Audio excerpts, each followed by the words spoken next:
বিশ্বাসের আর স্বভাব খারাপ, ওপরে তুলে কেড়েছে মই। ভুলটা ধরার মানুষ বেশি, শুধরে দেওয়ার মানুষ কই।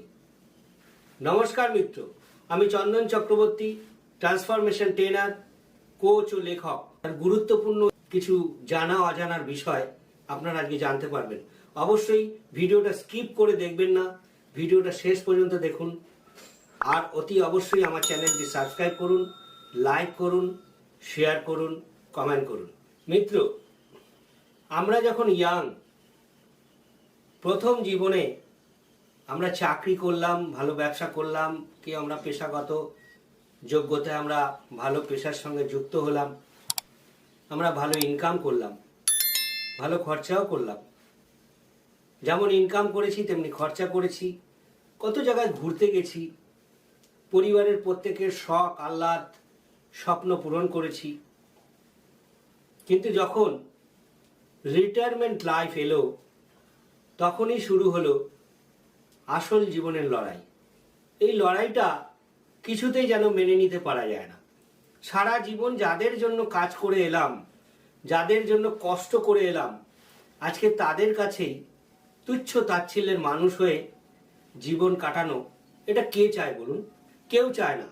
আমরা সবাই চাই রিটায়ারমেন্টের পরে সুস্থ সবলভাবে শান্তিতে জীবন কাটাতে। এই যে শান্তিতে জীবন কাটানোটা একটা পূর্ববর্তী নিয়মের অধীনেই তৈরি। পূর্ববর্তী নিয়মের অধীনটা কি? যদি আমরা যখন জীবনের শুরুতে ইনকাম শুরু করেছিলাম, সেই সময় থেকে আমরা আমাদের রিটায়ারমেন্টের লাইফের জন্য, একটা রিটায়ারমেন্ট শান্তির জীবন কাটানোর জন্য যদি আমরা আমাদের রোজগারের থেকে কিছুটা অংশ সরিয়ে রাখতাম, তাহলে কিন্তু আমাদের প্রত্যেকেরই রিটায়ারমেন্টের লাইফ ভালো হবে বা ভালো হতো বা ভালো হতে পারে।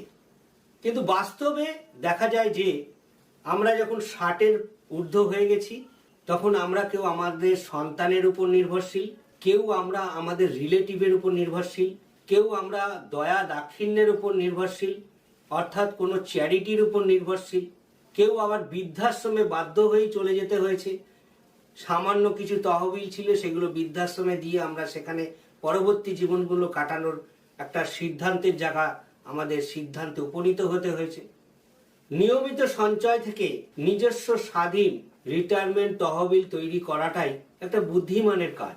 প্রতিটা মানুষের কাছে যখন জিজ্ঞাসা করা হয় যে আপনি রিটায়ারমেন্টের পরে কোন উৎসের উপর নির্ভরশীল থাকতে চান, 100-তে 100টা মানুষই বলে আমি আমার নিজের রোজগারের উৎসের উপর নির্ভর থাকতে চাই। কেউ কিন্তু বলে না যে আমি আমার সন্তানের উপর নির্ভরশীল থাকতে চাই, আমি আমার রিলেটিভের উপর নির্ভরশীল থাকতে চাই, আমি কোনো চ্যারিটির উপর নির্ভরশীল থাকতে চাই, আমি কোনো বৃদ্ধাশ্রমে গিয়ে থেকে আমার পরবর্তী অবসর জীবনটা কাটাতে চাই। কেউ কিন্তু বলে না, আর কেউ চায়ও না। যদি আপনি মনে করেন যে আমার পরবর্তী দিনগুলো,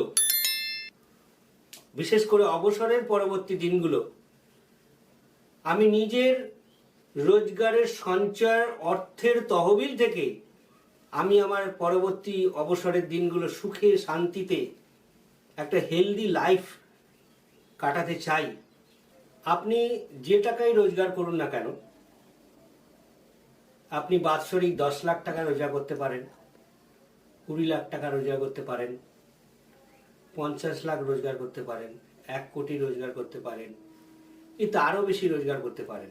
ইনফ্লেশন রেট অনুযায়ী বা যদি দ্রব্যমূল্যর বৃদ্ধি অনুসারে যদি আমরা আগামী দিন যে সময় আমরা রিটায়ারমেন্ট হব, যদি কারোর আজ থেকে 20 বছর পরে রিটায়ারমেন্ট হয়, বা যদি কারোর আজ থেকে 30 বছর পরে রিটায়ারমেন্টের এজ হয়, বা যদি কারোর আজ থেকে 10 বছর পরে রিটায়ারমেন্ট এজ হয়, তাহলে আমাদের ইনকামের মিনিমাম 20% আমাদের রিটায়ারমেন্টের জন্য লং টার্মে একটা গ্যারান্টেড সেভিংস ফান্ডে আমাদের সেভিংস করা উচিত।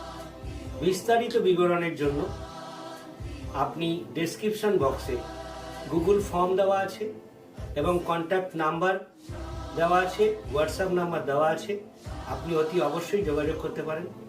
ভালো থাকুন, সুখে থাকুন, আনন্দে থাকুন।